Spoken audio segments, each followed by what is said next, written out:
우리가 사는 지상에서 가장 아름답고 영원한 메시지가 있다면 그것은 바로 천국에 관한 메시지일 것입니다. 천국은 나그네와 같은 우리 인간이 최종적으로 도달하게 될 최대의 이상향이면서 영원한 안식처입니다. 천국보다 더 좋은 것이 어디 있겠습니까? 인간이 가진 말 중에 천국이란 말보다 더 좋은 말이 어디 있겠습니까?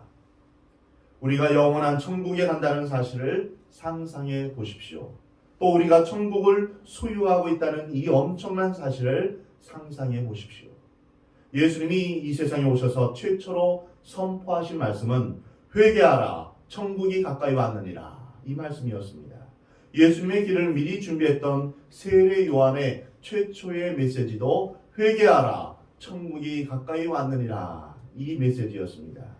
마태복음 4장에서는 예수님의 세 가지 중요한 사역을 말씀하고 있는데요. 그것은 천국 복음을 선포하시며 천국의 말씀을 가르치시고 또한 모든 병과 귀신을 쫓아내며 치료하신 것입니다. 이것은 하나님 나라, 즉 천국이 이 땅에 왔음을 보여주는 증표입니다.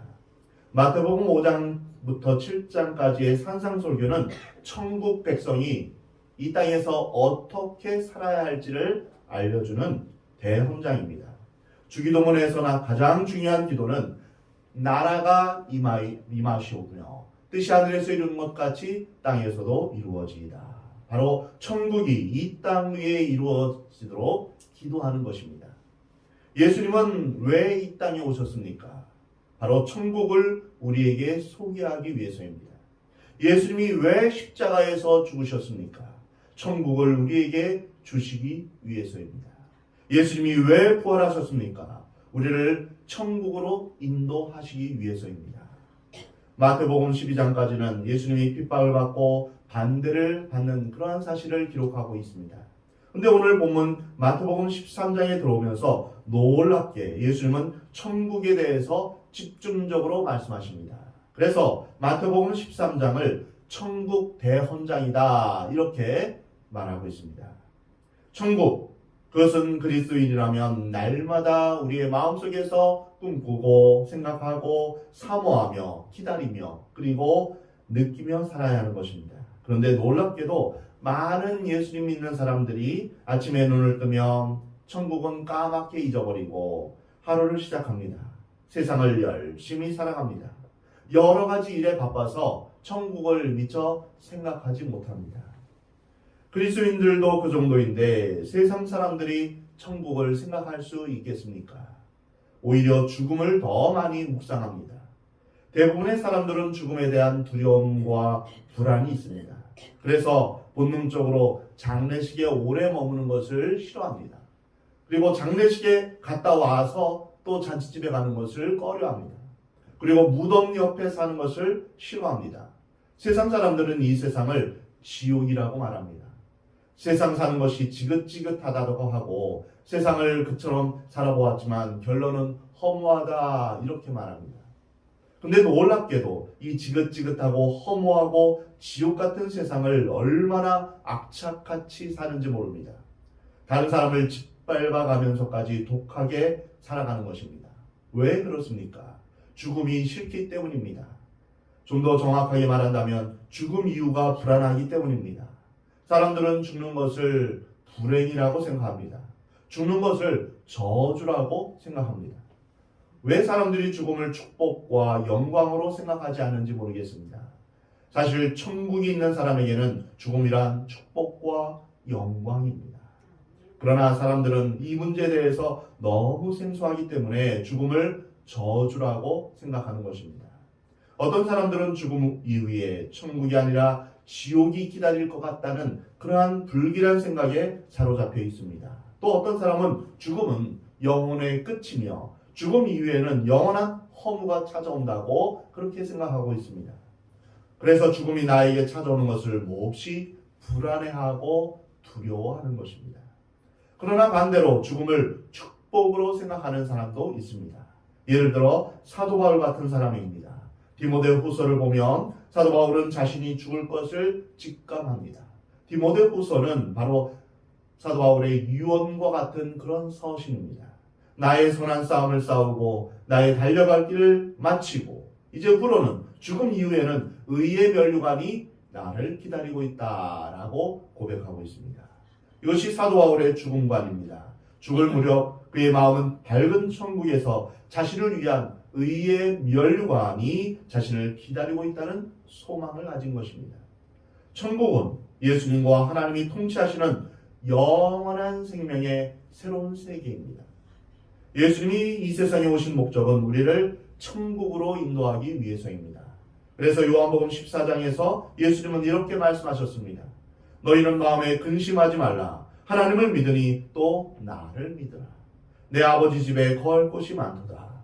그렇지 않으면 너희에게 일렀으리라. 내가 너희를 위하여 거처를 예비하러 가노니 가서 너희를 위하여 거처를 예비하면 내가 다시 와서 너희를 내게로 영접하여 나 있는 곳에 너희도 있게 하리라. 천국, 이 천국은 죽은 다음에 갈 수 있는 그러한 곳이 아니라 예수 그리스도를 영접한 사람은 지금 이 순간에도 느낄 수 있고 맛볼 수 있으며 소유할 수 있는 것입니다. 죽음 이유는 불안이 아닙니다. 죽음 이유는 영원한 끝이 아닙니다. 예수님을 믿는 자에게 죽음 이유는 천국입니다. 이것을 믿는 자들은 죽음이 저주가 아니라 축복이요 끝이 아니라 영원의 시작임을 믿으시 바랍니다. 우리의 사랑하는 사람들이 지금 천국에 먼저 가 있습니다. 그러면 천국은 도대체 어떤 곳입니까? 천국은 무엇을 하는 곳입니까? 이것은 우리의 모두의 굉장한 관심사입니다. 그래서 예수님은 오늘 본문 13장에서 천국에 대해서 자세히 설명하시고 계십니다. 오늘 본문 1절 말씀입니다. 그날 예수께서 집에서 나가사 바닷가에 앉으시매 큰 무리가 그에게로 모여들거늘 예수께서 배에 올라 앉으시고 온 무리는 해변에 서 있더니 예수께서 비유로 여러 가지를 그들에게 말씀하여 이르시되 예수님은 말씀을 전하실 때 어디에서나 말씀을 전하셨습니다.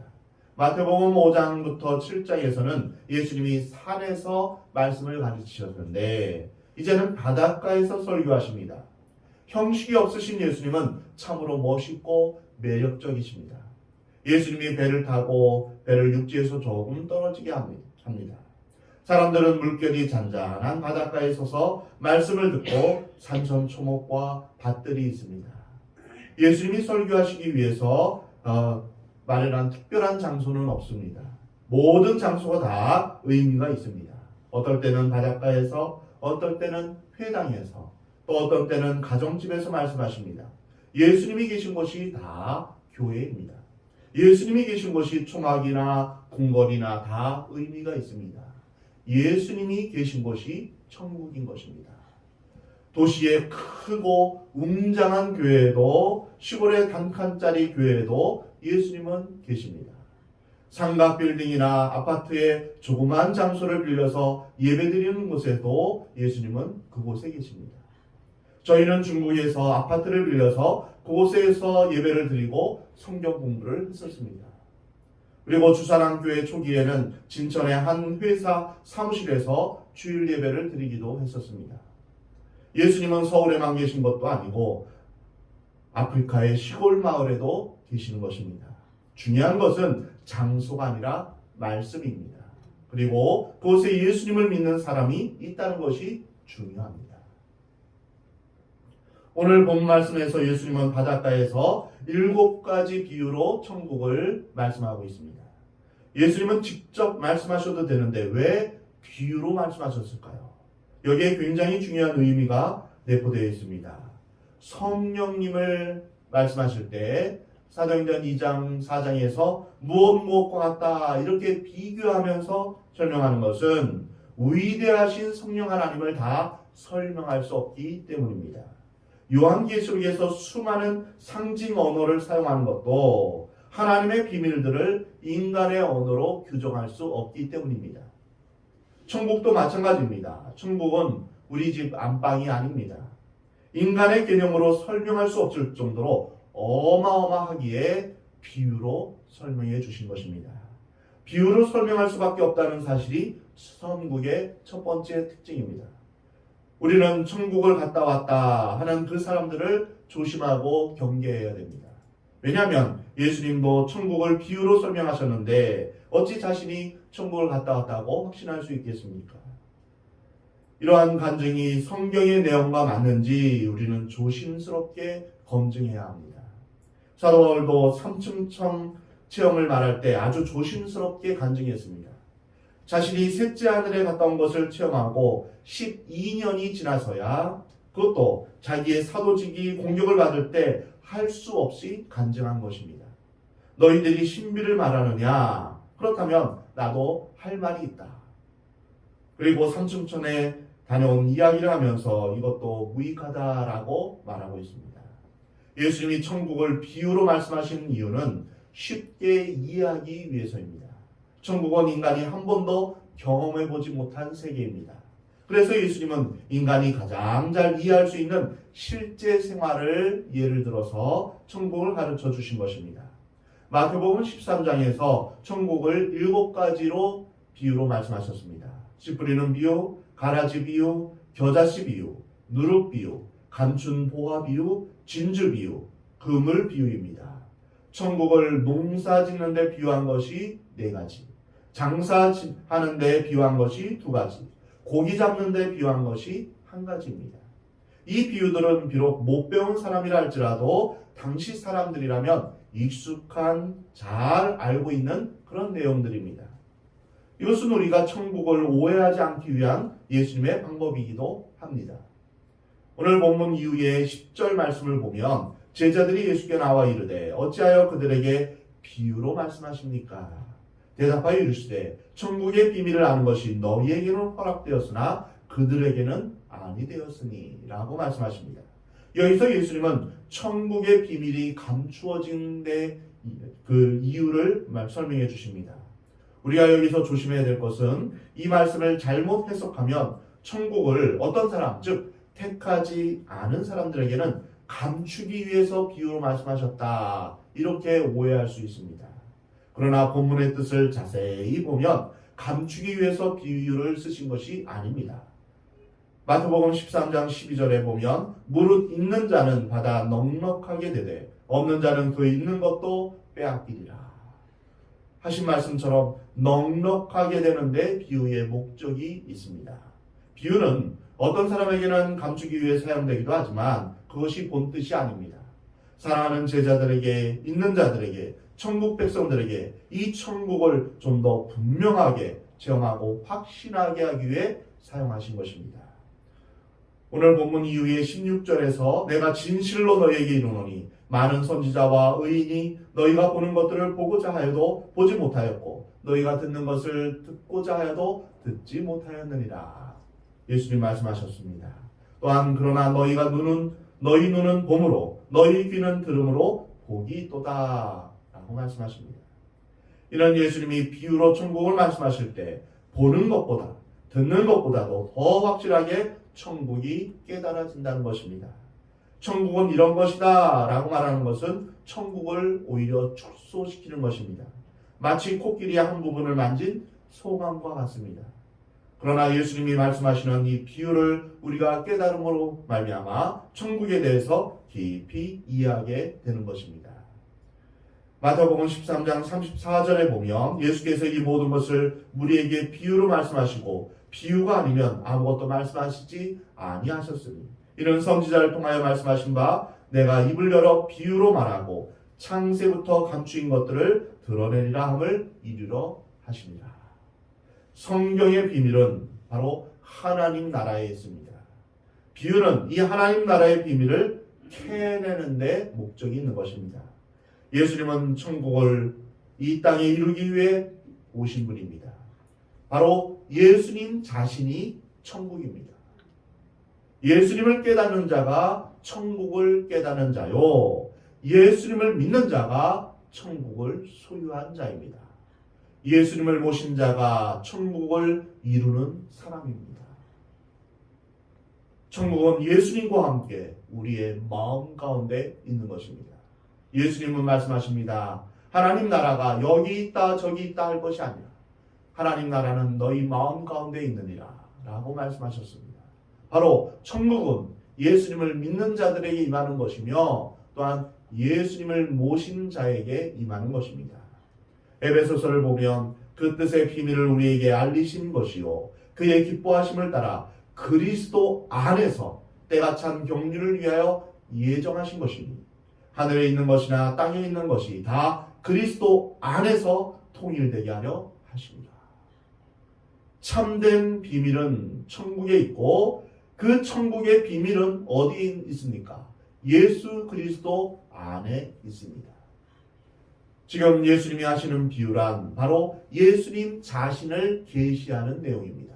그래서 마태복음 13장의 여러 비유는 바로 예수님에 관한 것입니다.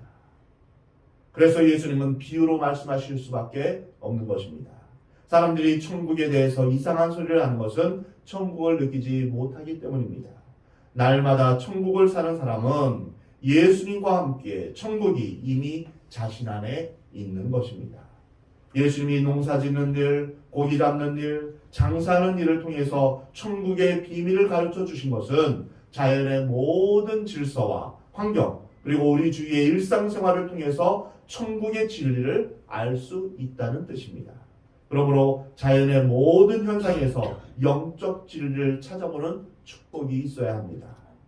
하루 종일 일만 하고 피곤한 몸으로 잠이 든다면 그것은 죽음입니다. 그러나 아침에 깊은 잠에서 깨어나 나뭇잎 하나, 흐르는 바람, 하늘의 별, 그 모든 것에서 주님을 느낀다면 그것이 천국입니다. 우리가 사는 어디에서나 무엇을 하든지 우리가 주님을 느끼고 주님과 동행하며 사는 그 삶이 바로 천국의 삶입니다. 천국은 죽으면 가는 그러한 세계가 아니라 지금 이 순간부터 우리가 누리며 체험할 수 있는 것입니다. 그러므로 우리는 예수님 안에서 천국을 구체적으로 느끼고 적용하며 나의 것으로 삼기를 하나님은 원하십니다. 사랑하는 성도 여러분, 천국이 먼 곳에 있는 것이 아닙니다. 우리의 마음 가운데 있습니다. 그리고 죽음 이후에 있는 것이 아니며 예수님을 마음 가운데 영접한 순간에 이루어지는 것입니다. 진정한 천국이 되시는 예수님을 깊이 바라보고 묵상하며 예수님 없이 살아가는 모든 지옥에서 벗어나 주님과 동행하며 천국을 경험하는 여러분이 되기를 하나님은 원하십니다. 아직 예수님을 영접하지 못한 분이 있다면 지금 이 자리에서 예수님을 영접하시기 바랍니다. 그래서 천국의 주인이신 예수님을 경험하며 영원한 천국을 소망하며 사는 여러분이 되시기를 주님의 이름으로 축원합니다. 그리고 여러분의 성품이 천국의 주인이신 예수님을 닮아가기를 하나님은 원하십니다.